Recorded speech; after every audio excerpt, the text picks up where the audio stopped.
feeling lonely or unneeded after retirement. 4 powerful ways to find joy, purpose, and connect deeply. You know, I had a conversation recently with a dear friend named Margaret. She said something that's stuck with me ever since. She told me, retirement was supposed to be my golden years, but most days I just feel invisible. Maybe you felt that too. That quiet ache when the house feels too empty, or when weeks go by without a meaningful conversation. That sense that the world's moved on, and you're not quite sure where you fit anymore. If that resonates with you, please know this first. You're not alone. Not at all. In fact, what you're feeling is one of the most common experiences after retirement. But here's the hopeful truth. It doesn't have to stay that way. That's exactly why we're talking today about how to reignite joy, reclaim purpose, and build connections that truly nourish your spirit. We'll walk through 4 powerful ways together, starting right now with the first 2. Now, you might wonder why this matters so much. Well, research shows loneliness isn't just an emotional burden. It can affect everything from our immune system to our mental sharpness. But more importantly, you deserve to feel seen, valued, and excited about your days. Retirement isn't an ending. It's a new landscape waiting for you to explore it. So let's begin with the simplest, yet most profound step, reconnecting with the people who already matter to you. I want you to think of someone right now, just one person, who used to light up your world. Maybe it's your college roommate, the neighbor who moved away, or that coworker who always made you laugh. Here's what I've seen work wonders. Reach out with intention, not obligation. Instead of a vague, we should catch up. Try something like, Joan, I was making apple pie this morning and remembered how you'd always steal the extra crust. Coffee on Thursday. My treat. Specificity is your secret weapon. It shows you're truly thinking of them, not just filling time. My neighbor Bill did this last month. He sent his old fishing buddy a photo of their 1980s camping trip with a note. Your terrible fish cooking almost poisoned me. Let's try again. They're now planning a weekend trip. The magic isn't in grand gestures. It's in the tiny sparks of shared history. And here's what to do if that voice whispers. But what if they're too busy? Start small. Send 1 handwritten letter this week. Not an email, a real letter. There's something deeply human about holding paper someone touched. Margaret wrote 3 letters to her sister across the country after years of silence. Last week, she showed me a photo of them hugging at the airport. Turns out, she said, we were both waiting for the other to blink first. You people are out there. Sometimes they're just waiting for a sign. Now, let's gently shift to another beautiful way to weave connection into your days. Finding your tribe through shared interests. This leads us perfectly to our second path, joining a group or class that makes your heart lean in. Think about what used to make you lose track of time before retirement. Gardening, painting, bird watching, or maybe something you've always wanted to try, like pottery or Tai Chi. Local community centers, libraries, and even online platforms like Meetup are treasure troves for this. But I'll be honest, the hardest part is often walking through the door that first time. Let me tell you about my friend Arthur. He'd been a quiet accountant for 40 years, but secretly loved the idea of acting. He finally joined a senior theater group, terrified he'd be the only novice. On day 1, he met Elaine, a former nurse who'd never acted but adored Shakespeare, and Carlos, a retired mailman who just loved making people laugh. Within weeks, they weren't just rehearsing lines. They were having potlucks, carpooling, and texting silly memes. Arthur told me, it's not about the play. It's about finally being around people who get why I want to try this. That's the key. Shared curiosity builds bonds faster than forced small talk. If leaving home feels daunting, start virtual. Book clubs, history lectures, even virtual garden tours can be found online. My viewer Helen, 78, joined an online watercolor class during a snowy winter. She'd never held a brush before. 6 months later, she'd formed a paint and chat group with classmates from 4 different countries. They still meet every Sunday. Her words? We're not Picasso, but we laugh like we are. Remember, the goal isn't mastery. It's the shared experience of learning. Every class is really 2 gifts: the skill you're exploring and the people exploring it with you.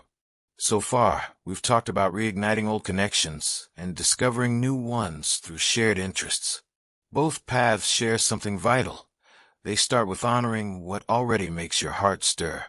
Maybe today, you'll text that old friend while their face is fresh in your mind. Or maybe you'll browse community boards for a local group that sparks your curiosity. Either way, you're already moving toward a life that feels fuller, brighter, more yours. And this is just the beginning. Next time, we'll explore 2 more powerful ways to deepen these connections, including one that lets you leave a legacy only you can create. Until then, I'd love to hear, who's one person you'll reach out to this week? Or what new activity might you try? Share in the comments. You never know who you'll inspire. Take gentle care of that wonderful heart of yours. I'll see you soon. Oh, you know what I've noticed? The moments we feel most alive often sneak up on us quietly. Like Arthur discovering his tribe in that theater group, or Margaret hearing her sister's voice after years of silence. It's never about a sudden, dramatic change. It's about those small, deliberate choices that slowly reweave the fabric of our days. And that's exactly where we're picking up today. Last time, we talked about rekindling old connections and finding your people through shared interests. Today, we're going deeper into 2 more powerful ways to not just find joy and purpose, but to create it from the ground up. Ways that let you leave your unique imprint on the world while filling your own cup. Let's begin with something that might surprise you with its power: giving your time and talents through volunteering. Now, I know what you might be thinking. Volunteering? I've done my time. I just want to relax. But hear me out. This isn't about obligation or adding another chore. It's about finding places where your accumulated wisdom, skills, and simple presence genuinely matter. Think of it as planting seeds in a garden you'll never stop seeing bloom. Take my friend Evelyn. She'd been a high school librarian for 35 years. After retiring, she felt utterly unmoored, like her knowledge had expired overnight. Then she discovered a program where seniors read with first graders struggling with literacy. On her first day, a little boy named Leo shoved a picture book at her and demanded, "Make the dragon voice." She did her best roar. He dissolved into giggles. Now, twice a week, Evelyn transforms into the book dragon, complete with a green scarf and terrible roars that make kids clutch their sides laughing. Those children, she told me, her eyes shining, don't see a retired woman. They see a dragon who knows where the good stories hide. And honestly, so do I now. The magic here isn't just about helping others. It's about rediscovering parts of yourself you'd forgotten. Maybe you were a whiz at fixing things. Habitat for Humanity would treasure those hands. Maybe you have a green thumb. Community gardens thrive on that wisdom. Or maybe you simply have the gift of listening. Hospice centers, senior companion programs, even crisis hotlines deeply value that quiet presence. You don't need to build houses or save the world. Start small. Offer 1 hour a week at the local animal shelter walking dogs. Help sort donations at the food pantry. Tutor an immigrant neighbor in English over tea. The key is to choose something that feels less like work and more like sharing a piece of your heart. And if leaving home is difficult, the digital world is bursting with virtual volunteering. You can transcribe historical documents for the Smithsonian from your living room. Proofread books for visually impaired readers through apps like Bookshare. Mentor a young professional in your old field via Zoom. The point is this: your experience isn't obsolete. It's a rare, valuable currency. When you give it freely, you get something priceless in return. The profound sense that you are still needed, that your unique presence makes ripples in the world. Now, let's gently shift to our 4th powerful path: one that intertwines deeply with everything we've explored so far. It's about creating something that carries your essence, your stories, your hard-won perspective out into the world. I call it leaving your unique imprint. This isn't about writing a bestseller or painting a masterpiece, though you certainly could. It's about consciously crafting something that says, I was here. This is what I saw. This is what mattered to me. Think about what you wish your own grandparents had left you. Not just heirlooms, but themselves, their voices, their laughter, their quiet wisdom during hard times. My neighbor Frank, retired mechanic, started recording short voice memos for his grandkids. Just simple things. How he fixed his first engine at 14, the smell of his mother's wartime Victory Garden, why he always whistles when he's worried. Nothing profound, he insists. But his granddaughter told me, when I miss him, I listen. It's like he's right beside me, showing me how to be brave. Your imprint can take countless forms.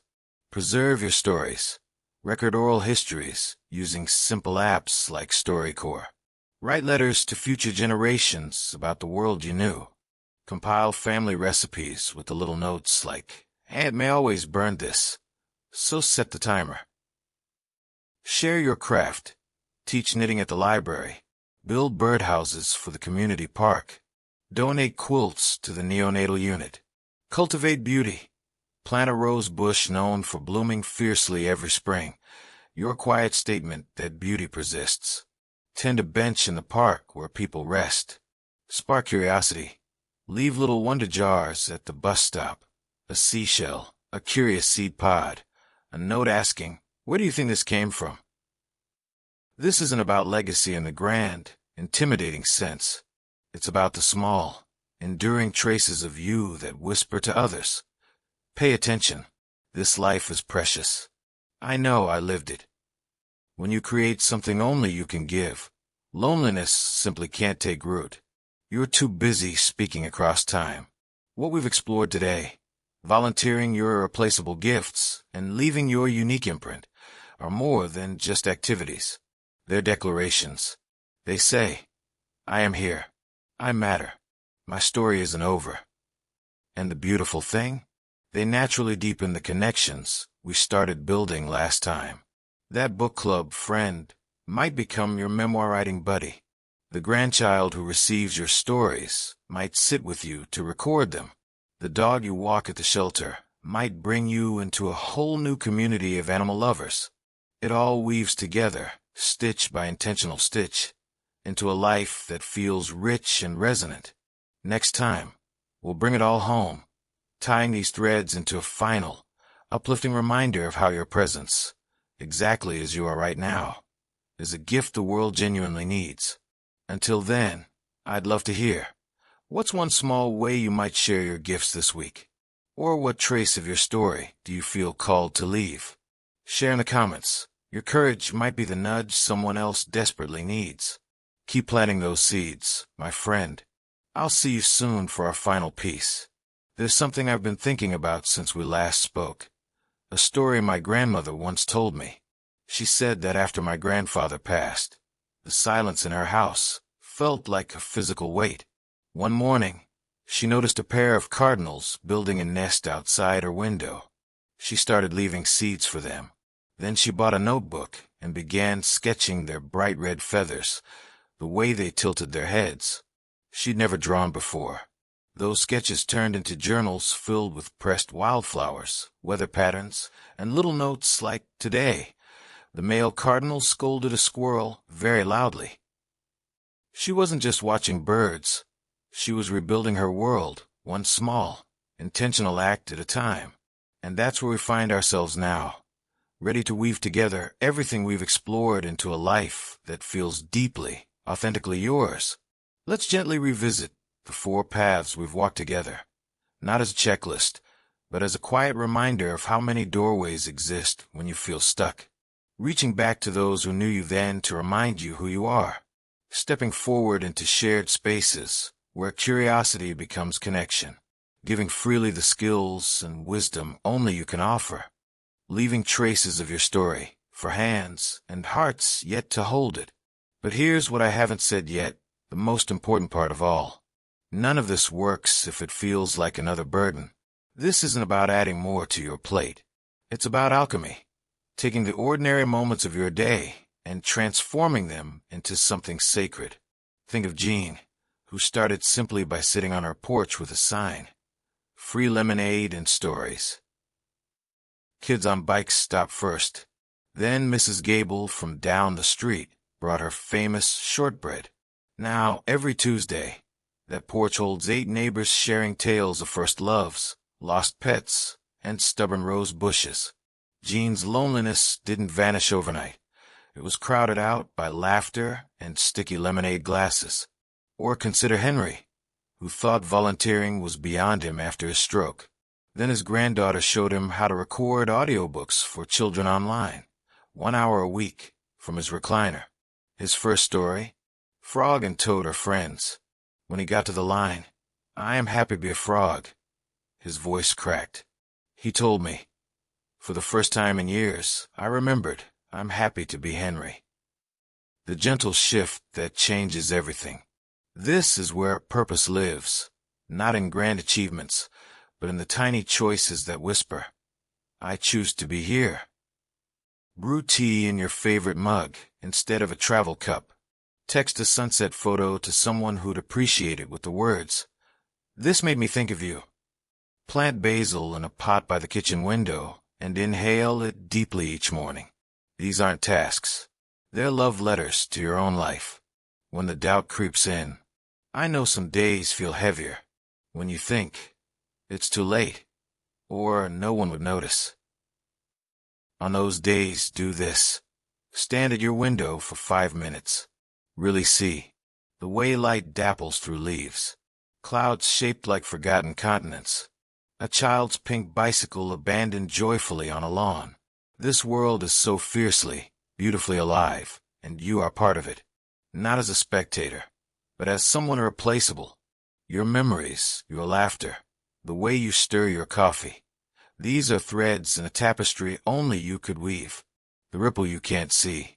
Margaret, the friend I mentioned at the start, last week she sent me a photo. She's sitting in a community garden she helped plant, surrounded by 6 people she met through a seed swap group. One is teaching her Spanish. Another brings homemade tamales every Thursday. Her caption read, "Turns out I wasn't invisible.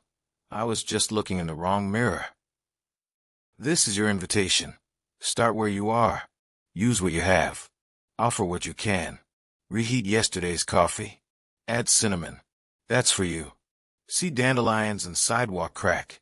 Take a photo. Send it to a grumpy nephew with nature's rebels. Hear a song that makes your foot tap. Dance badly in the laundry room. Joy isn't a destination. It's the dust glittering in ordinary sunlight when you decide to notice. A final truth to carry with you. You are not a chapter that's ended. You are a living, breathing story, and the world needs your particular shade of light. Not because you're useful, but because you're here. Because you remember when milk came in glass bottles. Because you know how to soothe a fever without a thermometer. Because you understand that sometimes silence is the kindest response. These are gifts only you can give. So today, I'm not asking you to change your life. I'm asking you to claim it, to look around and say, "This moment belongs to me, and I choose to fill it with something that matters." If this resonated with you, I'd be so honored if you shared your own small victory in the comments. A reconnection, a new curiosity, a moment you felt seen. Your words might be the lifeline someone else is praying for. And if you found value here, consider subscribing. Together, we're building a community where no one has to whisper, "I feel invisible." Take my grandmother's advice. Look for the cardinals, dear. They know how to wear red in a gray world. Go gently, shine brightly. I'll see you soon.